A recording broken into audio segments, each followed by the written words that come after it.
There we go.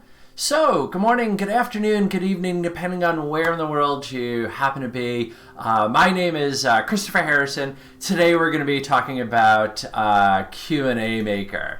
So there's a little bit of stuff going on in the background. Hopefully that's not going to impact the audio. I think we'll be okay though. So let's go ahead and get rolling.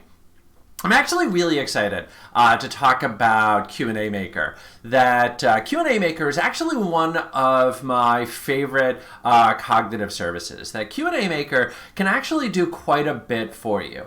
The first big thing that QnA Maker can do for you is it can help you very quickly bootstrap a chatbot. So one of the challenges whenever you're trying to do really any type of application, of course, is being able to, whiteboard things, being able to put things in front of your users, see if, hey, is this really what it is that we're looking for? And QnA Maker can actually allow me to do that pretty quickly, that I can basically hard code, if you will, a little bit of conversation, just so then that way my users can get a sense of what it is that we're trying to build. But more importantly, QnA Maker can actually help me overcome challenges like this. FAQ pages exist on almost every single web page that's out there, I think, and they all look a little bit like this, that it's a whole bunch of questions, they're all collapsed down, and it can actually be really a struggle to try and navigate. Because what I need to do is I need to kind of look around, see if I can't find the question that I'm looking for, and if it's not using the phrasing that I would expect it to be using, I'm not going to be able to find the answer that I'm looking for. And sure, yeah, I could go ahead and I could just do like a Control F and do a find, but this is only going to work for me if I've actually opened things up and if I'm typing in a word that appears on this screen. And this can be even more problematic for somebody who doesn't have necessarily a whole lot of experience with the product or with the topic, that they might not know some of the vernacular, they might not know some of the more common words, some of the more common abbreviations that are used by people that are in this space. So they, quite frankly, might not know enough to know what questions it is that they should even be asking. So FAQ pages exist like this all over the place, and what we really want to be able to do is to be able to turn them into a bit more of, a question. Because after all, that's what a fact page, frequently asked questions, is all about, is allowing our users to be able to ask questions. And this is also, then in turn, a perfect spot for a chatbot.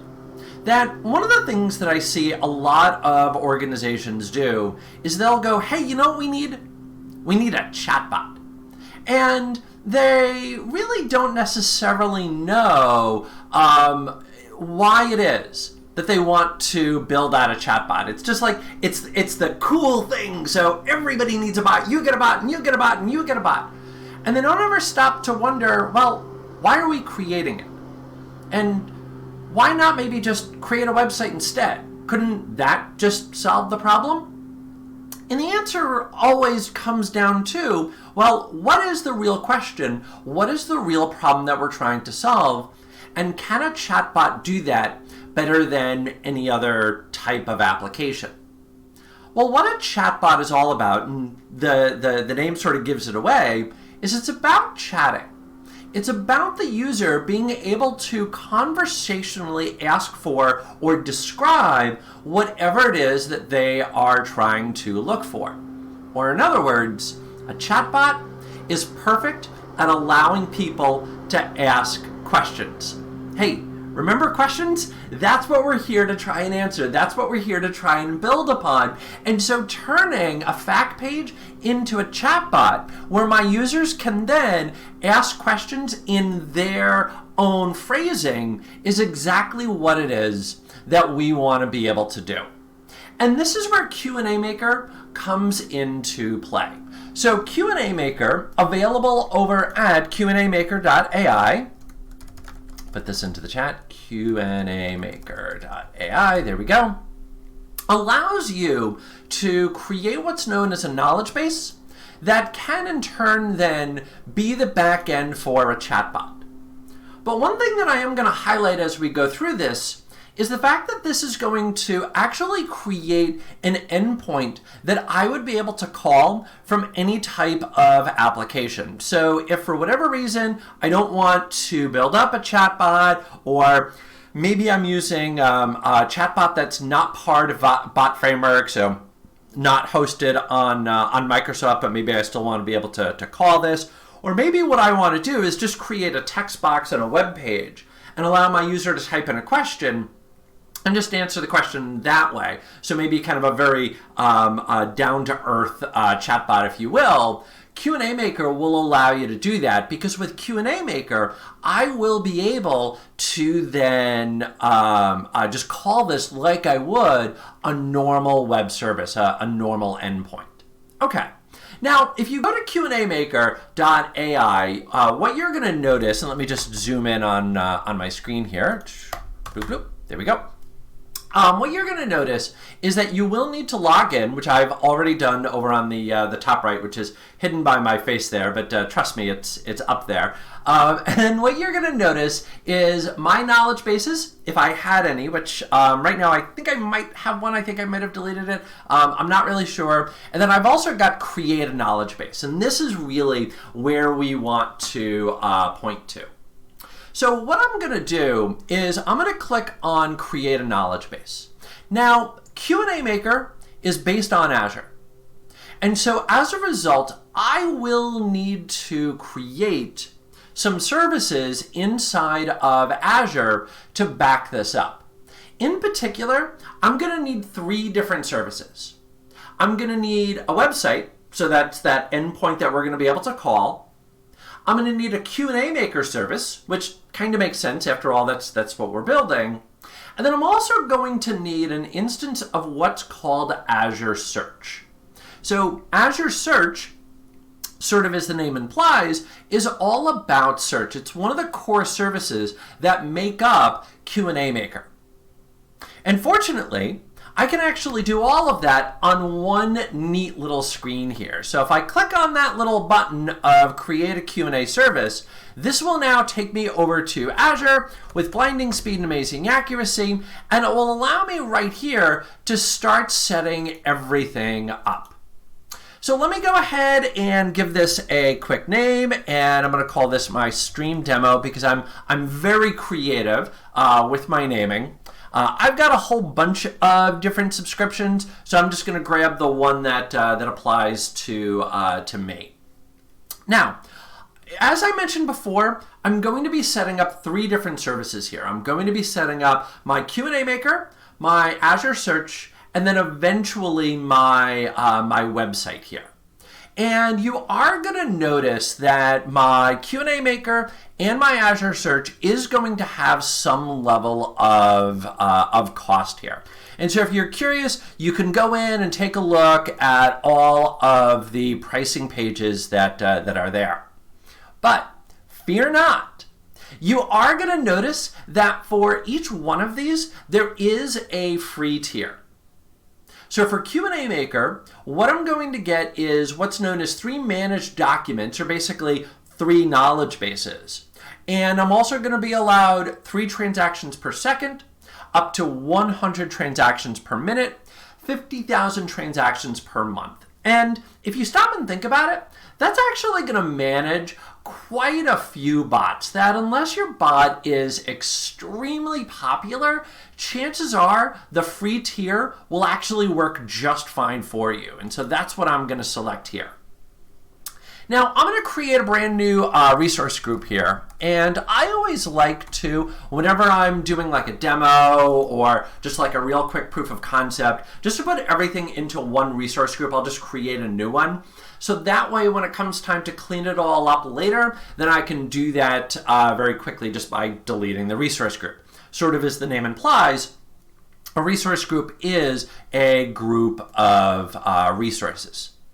Now, on the location, it doesn't really matter where it is that you create it, just so long as A, it's relatively close to you, and B, that everything is created inside of the same location. That the number one cause of performance issues in Azure is by having multiple services up and having all of those services inside of different regions. So we just want to make sure that everything's in the same region, and you're going to notice that I'm just going to double check all of that as we go through. Now, as for Azure Search, I am going to choose the F tier or the free tier. That will give me up to 3 indexes. And again, that's going to be perfect for what it is that I'm doing. So I'll just choose that.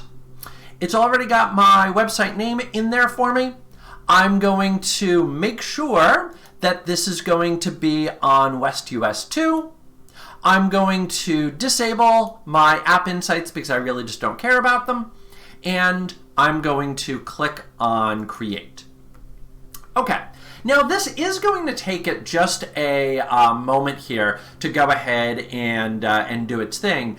Behind the scenes, it's now actually creating all 3 of those resources. So it's creating that website that we talked about. It's creating my QnA Maker service that we talked about.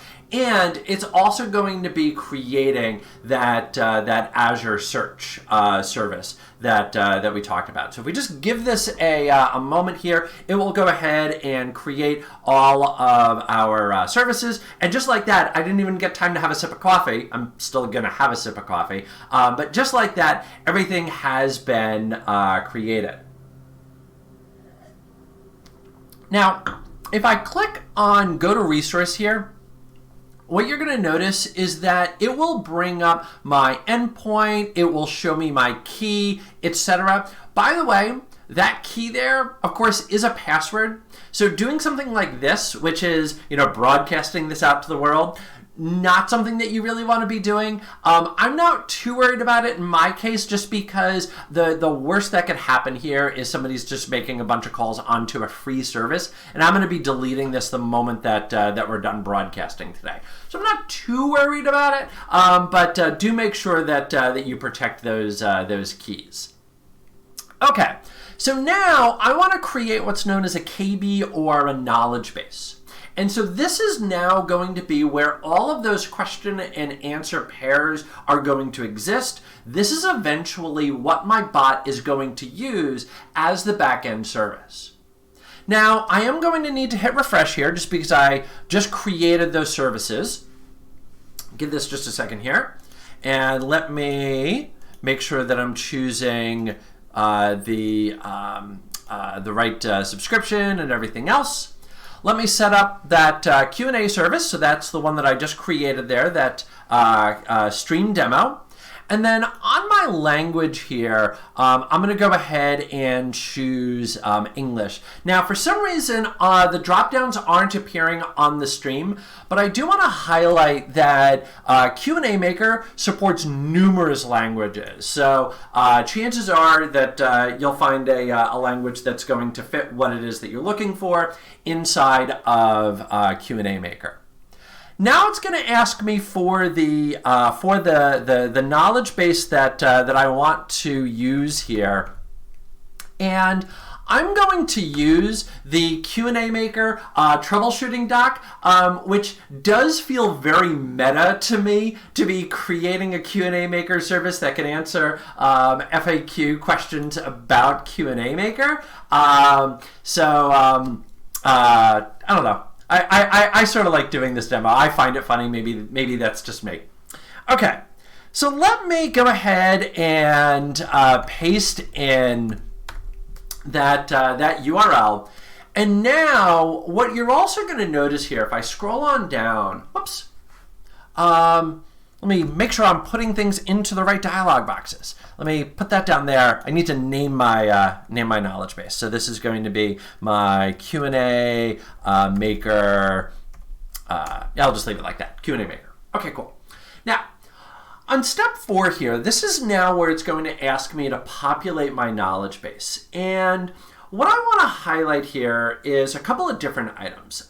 First of all, the fact that I'm able to add in different files. So if you happen to have a Word document or a PDF file or anything like that, you can actually add that into the extraction here. So that way, if maybe you haven't published it out, maybe it's sitting on a file server somewhere else and you want to be able to expose that out, it's a very easy way to do that. You can just simply hit add file and upload them. In my case, I've already got it published out, so I'm just going to point it at a URL.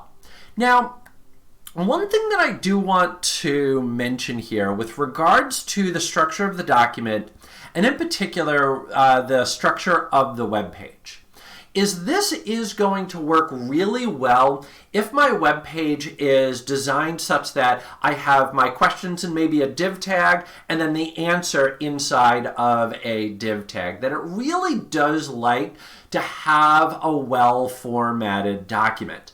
Now, I'm not going to make anybody admit to publishing out web pages that maybe weren't structured as well as they should have been, mostly just because I don't want to have to admit to publishing web pages that weren't as well structured as maybe they should have been. But if that does happen, you may notice that multiple questions sort of get packaged together or something like that. So if you are noticing that it's not quite picking up questions and answers, go take another look at the structure of the web page and see if maybe there's something that's going on there. The last big thing that I want to highlight here is this knowledge base is going to be a separate copy of all of your of whatever's on your fact page. It's going to be a separate copy, and that's going to become important because if any updates are made to that FAQ page, they're not automatically going to get pulled down. Now, fortunately, we do have the ability to do a refresh, but you are going to notice that any changes aren't going to automatically be updated. In addition, the other big thing that you're going to notice here is the fact that I'm going to be able to make changes to my knowledge base. And those changes in turn are not going to get published out to the to that fact page. So we are creating a separate copy. Okay. You are going to notice right here there's an option for multi-turn extractions. There's a document that talks about that. And basically, this would be a situation where maybe we need to gather a little bit more information. So they kind of show a really nice example here where maybe somebody is trying to log on for the first time, and we need to find out a little bit more information, like how is it that they're logging on? Maybe they're using a Microsoft account, maybe they're using Active Directory, and so we might need to ask some follow-up questions, and fortunately we can enable that with multi-turn. Okay, you're also going to notice that we have the ability to add in Chit Chat, and that's going to be to allow the bot to answer, all of those types of questions that the little speaker that you have in your house that you use as a kitchen timer can also do. So, things like asking its name, how it's doing, etc. We can add that in by just doing Chit Chat, and I'm going to do this with enthusiastic. Okay. So let me go ahead and create my knowledge base, and this is going to take it a moment here. And while this is doing its thing, I do want to highlight the fact that we're recording live, we're broadcasting live. So please feel free to ask questions. I'm very happy to answer whatever questions it is that you might have. Or in the meantime, have a sip of coffee.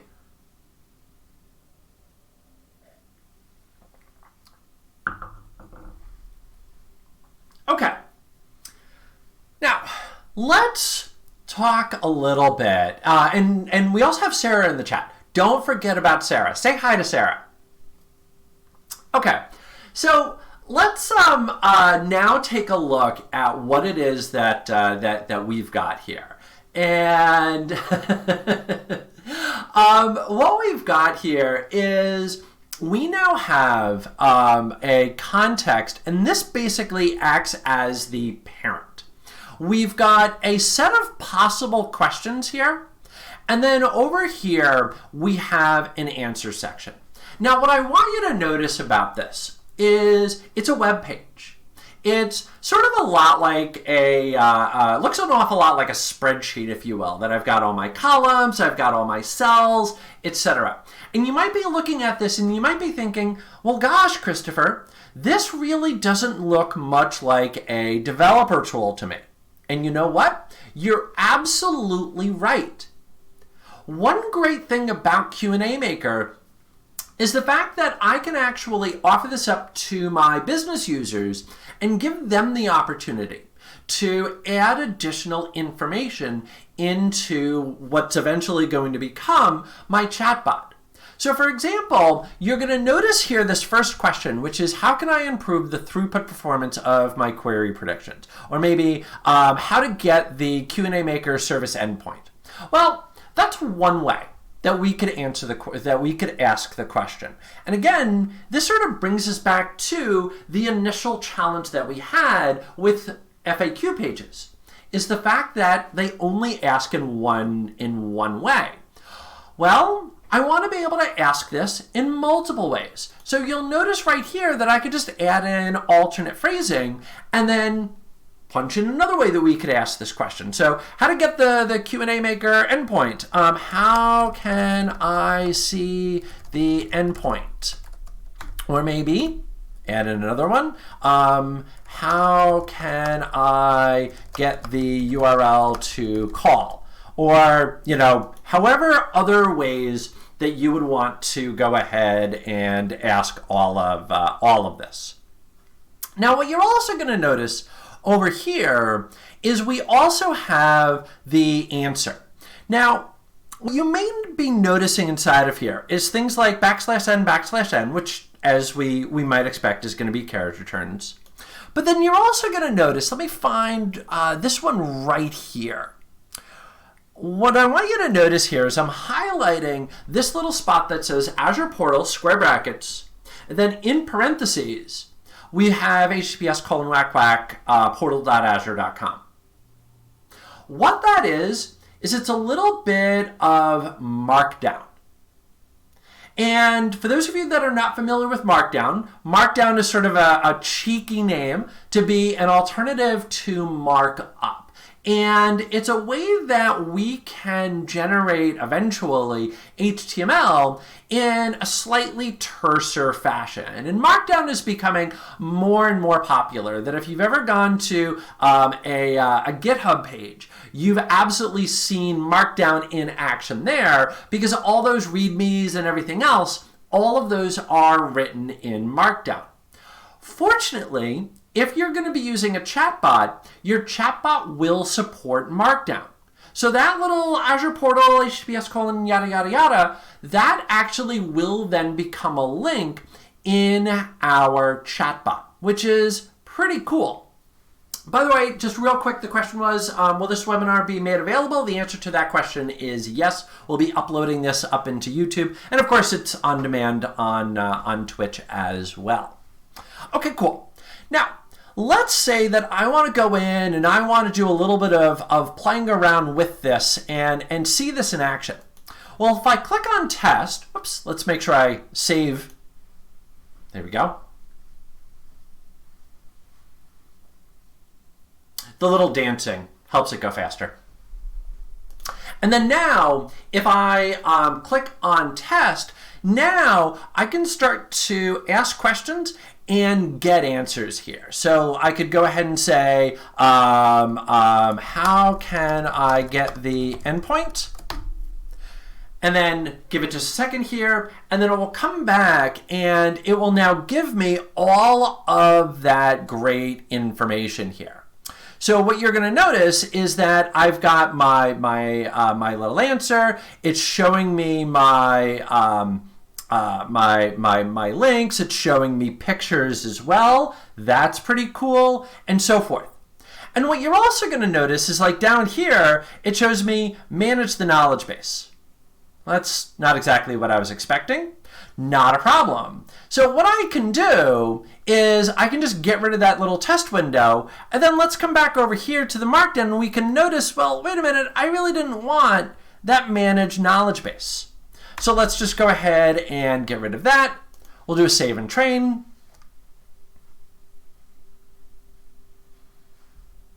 Give it just a second here. And then we'll go ahead and hit test. And I'm just going to do a real quick start over. And let's say, how can I get the endpoint? Hit enter. And now you're going to notice that that's gone. What I also want to highlight is the little bit of Chit Chat. If I type in something like, how are you? You're going to notice that it will come back with the awesome thanks for asking.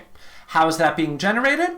Well, all of that is being generated through the Q&A that has been added into this knowledge base. That if you remember back to when we first set this up and we said, hey, do we want to enable Chit Chat? All that Chit Chat is, let me just get rid of this test window and just collapse this out, is all of this right here. And so you're going to notice that we've got a whole bunch of questions that have been baked in, and all of the answers that we might want here. So for example, do you know how to play a game, or jump rope, or can you mow the lawn? You'll notice the answer is by default to simply nope. Well, maybe what you want to do is get a little bit, cuter with this. Maybe you could say, not yet, but I'm trying to learn, or, whatever else it is that you might want. You can really start to have a little bit of fun with this. Okay, let me just go ahead and save that real quick. And I want to highlight one other thing here. And I really like this because this is through and through real world. Let me go to the Q&A page here, and let me open this up. And what you're going to notice when I open up one of the questions here is that it shows me the answer with a little bit of a lead-in of a bold answer colon. And if I come back over here to QnA Maker, what you're going to notice is that's been pulled in by my knowledge base. And so now every time that I ask a question, it comes back with this bold answer in front of every single item. And that might not be exactly what it is that we're hoping to have in front of every single answer. Well, fortunately, if you go into settings here, you have the option to go ahead and export out your knowledge base. And so you can actually just do this as a TSV file, and it will then just be a tab separated file that you could then go in and start to play around with. So if you want to do a bulk replacement, just like a Control H, which will do a find and replace for you, you can export that out to a TSV file. And then you can also then in turn import that knowledge base back in after you've made all of those changes. I'm not going to worry too much about that for right now. What we've got is going to work perfectly fine. But if you're looking at this and you're going, hey, you know what? There was just some vestiges. There was just some things that were there because of the fact that this was a website that I really don't want inside of my chatbot, and I want to be able to very quickly go in and replace them. Then you can do that by just simply exporting a TSV file, making the bulk change, and then importing that back in. Okay. So now what I want to do is I've decided, okay, I'm ready to go live with this. I'm ready to show this off to the world. So let's see how we could do that. And so the way that we could do that here is just by clicking on Publish and then clicking on Publish. And then just give this a moment here. Again, a little bit of dance, chugga, chugga, chugga. When drones get sentient, exactly. And now what you're going to notice here is I've got a really nice little screen that shows me, hey, my service has been deployed. Now, if I want to go back and start playing around with it again, I can click on Edit Service. If I want to create a bot, I can do that by clicking on Create a Bot or Create Bot, and I'll be doing that in just a couple of moments here. But I also want to highlight right here the fact that I can now start making calls into my bot. And so you'll notice, for example, that it gives me what it is that I would need for Postman, and it also gives me what I would need to just make a curl request here. So let me go ahead and copy this, and I'm going to paste this into an Ubuntu window. Give me just a moment here.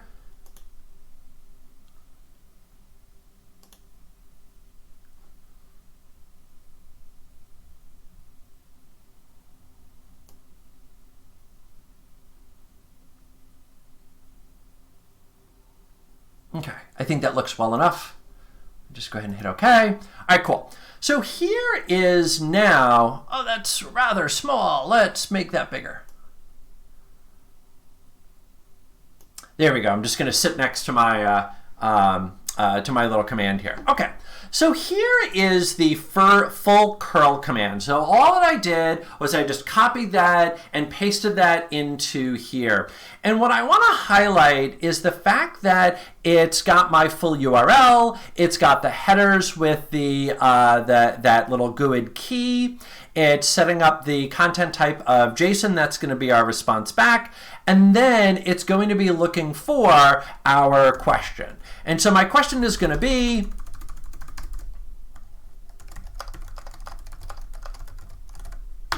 how can I get an endpoint? And so it gives me back this full-blown answer here, and it's a whole bunch of JSON, and that's not overly easy to read inside of a console window. So let's go ahead and paste this into code. There we go. Okay, so all that I did here, was I just simply copied and pasted that bit of curl. I then went ahead and I punched in my little question, which you can see right up towards the top there. Let me come back over here. You can see that right here. That's the how can I get my endpoint. So all I did, copy the curl that it gave me. Then I went ahead and added in that little question, how can I get an endpoint? And here is the answer. And then what I did with that answer is I went ahead and pasted that into code. And the reason that I pasted that into code is just so that way I can get better formatting here. So let's take a look at the JSON response that we got here. So the JSON response that we got is we got a collection of answers. Now you might be wondering, well, wait a minute, why would I get a collection of answers? Well, the reason that we get a collection of answers is because depending on the phrasing of the user's question, there might be multiple inside of the knowledge base that match up. And so it's going to give me back every possible answer that could match, and they will all have a score of 0 to 100.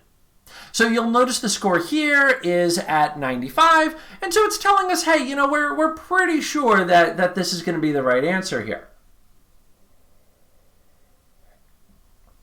You're also going to notice, if I scroll down just a little bit, that it's giving us the source. So this is where it in theory is pulling the information from. Remember that this is not making a call out to that website. What this is really telling us is that when we built the knowledge base, this is where it got that information from. That is what this is telling us. Then what you're going to notice is it's showing us all of the questions on that item that were matched. And if you remember back to our portal here, let me just bring this up in the background. Chugga, chugga, chugga. Just bringing up my knowledge bases here. Give me a second.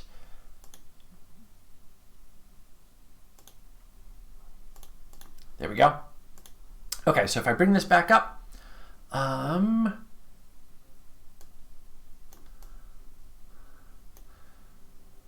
just having to rearrange things on my screen. I wasn't originally planning on bringing up Ubuntu, so as a result, I didn't set a scene for this inside of my stream tool. So you're basically just watching me set that up on the fly here. You're getting a little bit of behind the scenes. So hi there, we see you. Go ahead and ask your question. So I want to highlight real quick here. I'm just bringing back up QnA Maker. Here's the item that we've matched up to, and what you're going to notice is that there's all of the questions. So if I go back to the JSON, this is where that is matching up to. And then finally, last but not least, is of course the answer. So if I just built an application and I made a REST call or an HTTP or an HTTPS call, depending on the level of pedantic that we want to get here, then what you're going to notice is that I'm able to now get that full markdown of an answer. Or in other words, I do not need to just use QnA Maker with a bot. So if I want to be able to allow users to ask questions through the website, and maybe I decide, hey, I don't want to set up a full bot, that's okay. We don't have to set up a full bot. We can actually just call this like we would a normal service. And that's exactly what being able to do this through curl is all about. Okay, so now let's kick back on over to our browser window here, and let's create a bot, shall we? So I'm going to click Create Bot, and what this is going to do is this is going to take me back on over to Azure here, and it's going to ask me for the bot handle, which is basically going to be how this is going to appear. It's going to automatically put that into the resource group that I created earlier, which I really like. It's going to ask me for the location. I'm going to need to update this real quick here to be, once again, my West. Did I miss it?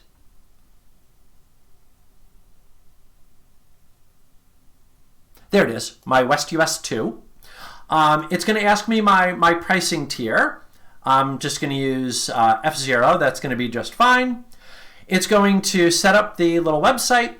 And then it's also going to ask me, hey, what language do you want to use here? Now, the language, honestly, does not make a difference for just setting up my QnA Maker bot. Like, if this is all that I'm looking for, I'm just looking to set up a bot and nothing else, then it literally does not matter what language it is that I choose here. I could choose C#, I could choose Node.js. Does not make a difference. But what that is going to do, and I'm just going to click Create here just to let it start doing its work behind the scenes for me. What that is going to do, though, is it's automatically going to create a little bit of boilerplate code for me that I could then go ahead and use to update later on. So I'll actually download this and open it up a little bit just so you can see real quickly what it is that it's created. So that way if I decide, hey, I'm going to use this to set up the initial structure of my bot, and then what I want to do is to come back to it a little bit later, add on some more functionality, and so forth. Which also answers another very common question that I get asked when I'm doing QnA Maker, which is, hey, if I set up a QnA Maker bot, is this all that I'm ever able to do? Am I only ever able to do QnA Maker then inside of that bot? And the answer is no. That if you want to incorporate any additional functionality, you can absolutely do that. You are in no way, shape, or form tied to just doing QnA Maker. So you could download this bot and modify it, or you could also go the other direction, that maybe you've already got a bot that you've created and now you just want to incorporate QnA Maker. Well, remember again, QnA Maker, nothing but a REST endpoint. I can just simply add that into my existing bot. Okay, I'm going to pause here partly for dramatic effect, partly to let Azure finish doing its thing, and partly to have another sip of coffee. But while I'm doing that, if you have questions, by all means, please feel free to ask. We're here for you and not the other way around.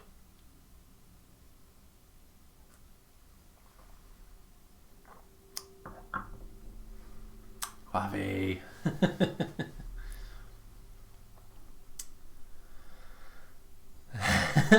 Asking live.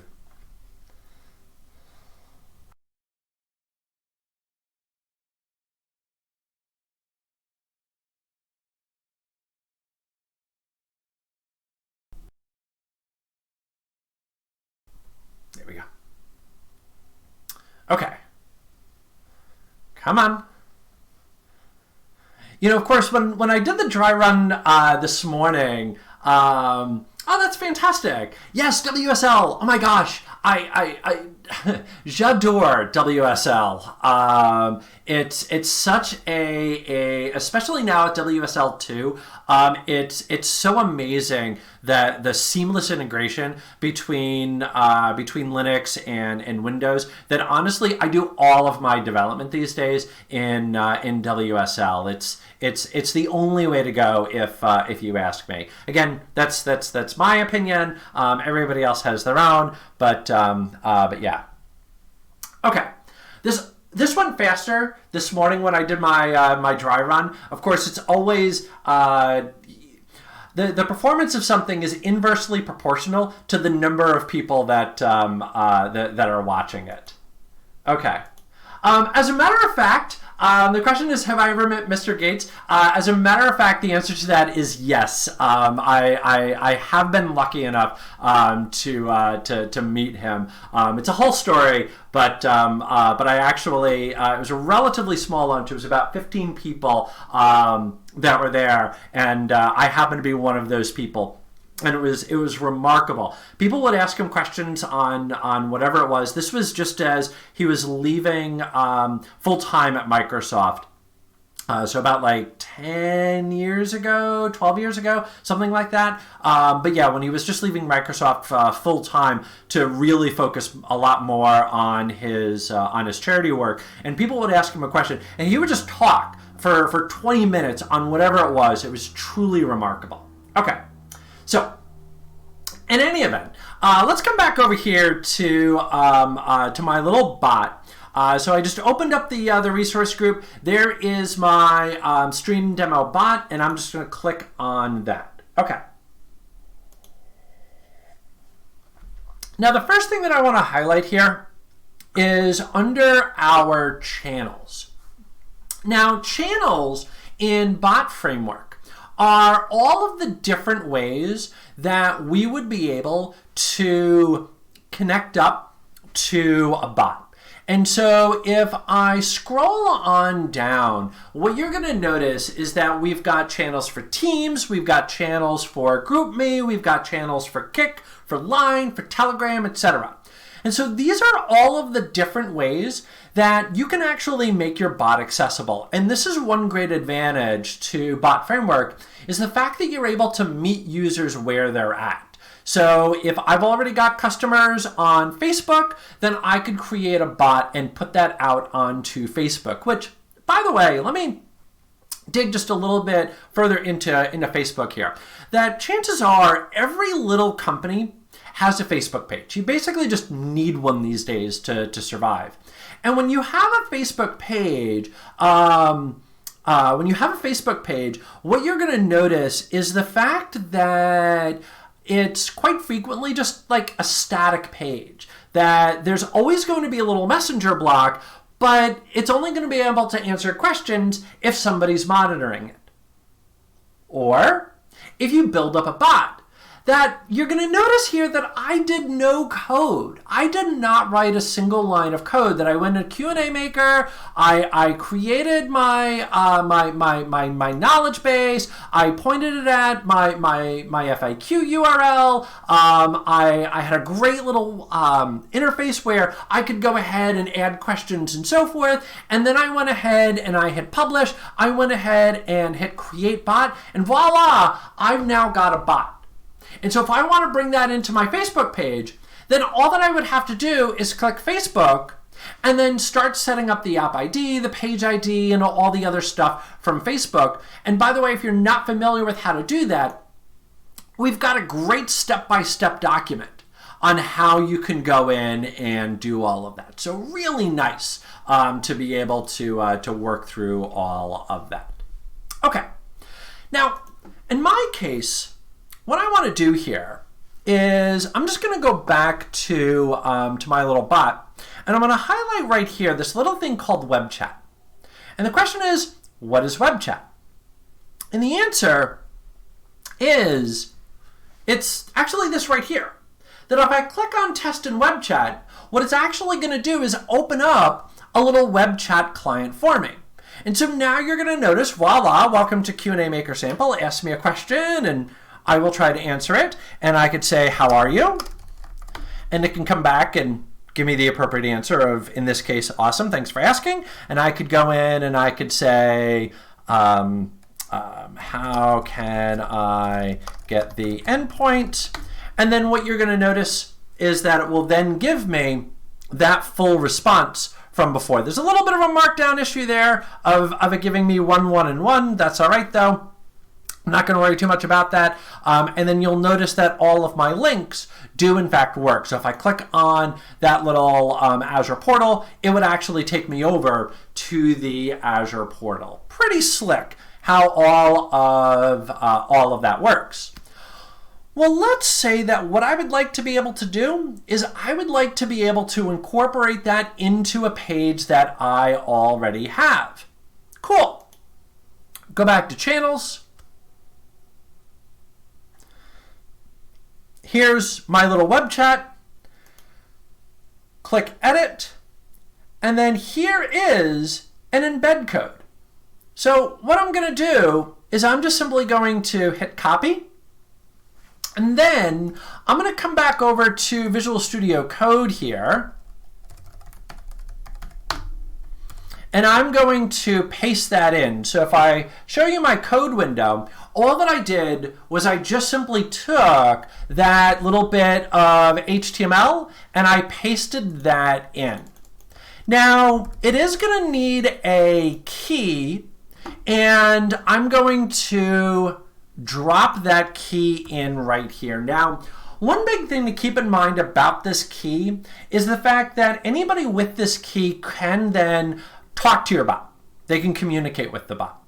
So if I'm running this on an intranet site where this is all going to be for my internal corporate users, then this might actually work just fine of just pasting in that URL or pasting in that key, having that inside the HTML. If this, however, was going to be something that's public facing, then maybe what I would want to do is to have that available via a post request, and there's some sample code that's available on docs.botframework.com that you could go ahead and take a look at on how to do that. Okay, cool. So now that I've got that saved, let me go ahead and open that page up. There we go. And let me just open back up my browser window. Okay, so all that I did was just simply navigate over to that HTML file that I just created. And now, right here inside of my browser window is that cool little bot. So now I can start asking it questions. How can I get the endpoint? And it gives me answers. So again, completely no code. I was able to now build out a bot and be able to incorporate that into a web page. That's all pretty slick, if you ask me. Okay. I just want to QnA Maker extract from FAQs, docs, or PDFs. Does it have some assumptions of document structure? It does. So the question is, if you are going to be extracting it out, does it have some assumptions about the document structure? It does. And if you notice that it's not giving you back the key value pairs that you might be expecting, then you might want to go back and take another look at the structure. In my experience, the biggest place where I see those types of things coming up is when I am working on a web page, and I'm working on a web page that just wasn't well structured. So if you have like questions and answers that are all inside of div tags, and you don't necessarily have a nice breakdown and things like that, that it doesn't always pull in exactly how you would expect. So it is going to be looking quite a bit at the structure. If you don't get the values back exactly how you would be hoping, then take another look at the structure. You could also go in and, of course, start manually modifying it. But yeah. Can one build a voice call bot along with chatbots and QnA Maker? Absolutely. I don't have a URL off readily available, but it is possible, and you can actually do this through web chat. Let me go back. Do I have? Yeah, it's not there. Okay. You'll notice, for example, like there is speech priming and things like that. So the short answer to your question is yes, that it is possible to do that. I don't have a doc at the ready that I can share with you, but the answer is yes. You can absolutely go ahead and make voice. If you hit me up on Twitter. Hit me up on Twitter, and I will get you a URL. Okay.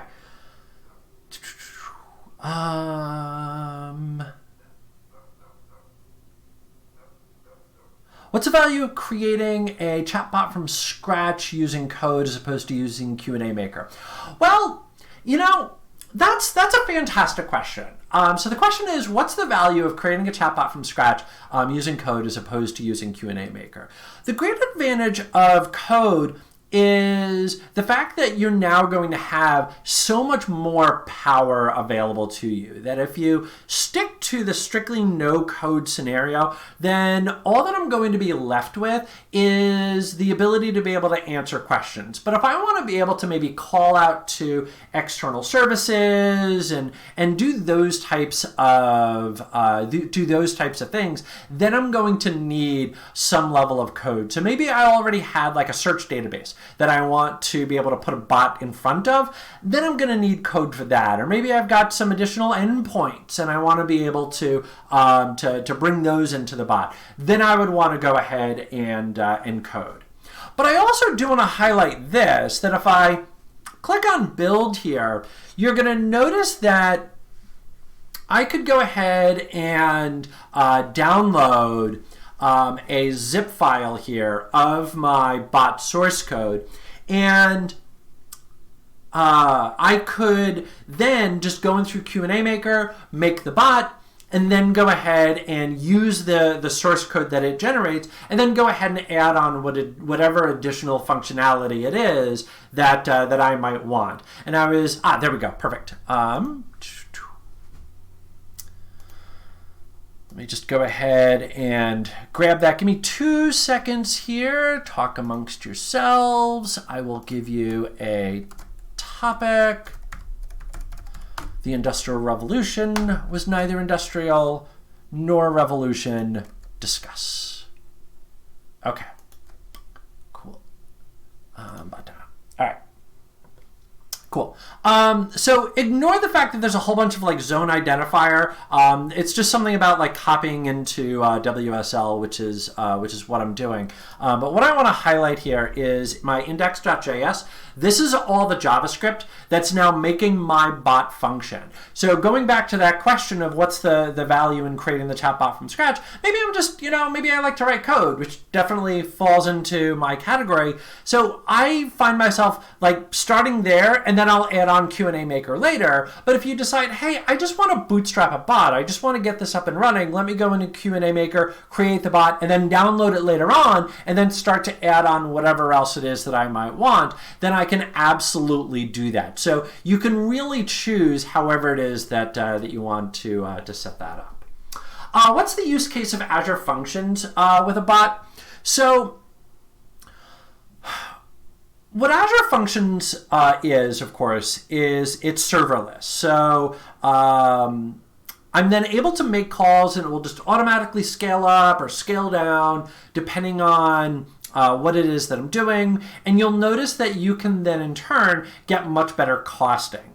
The one little challenge that you have when you're talking about Azure Functions is the fact that if you're not using that function, it's eventually going to be torn down, and that rebuild can take a few seconds, and it can actually take like a disconcertingly long amount of time for that first request. So if your bot isn't overly popular, like maybe you go a couple of hours without somebody asking a question, then what can wind up happening is that your bot could get shut down. Somebody then asks a question, and it will then bring your bot back to life, but that could take a few seconds, and your user could just be sitting there going, okay, did this work? Is it actually sending it out? It can be a little bit confusing. So for me personally, I like to deploy my bots out to a full app service website. I typically don't like to use functions, but you might decide to use functions if I really do care about the cost of it. Like if I really just want to be paying on demand and that's it, then doing that with a function could go that direction. QnA Maker versus Power Virtual Agents, and can these be integrated? You're both very welcome. Honestly, I don't have the answer to that question. I'm not familiar with Power Virtual Agents. I will openly admit that. Okay. So, with that,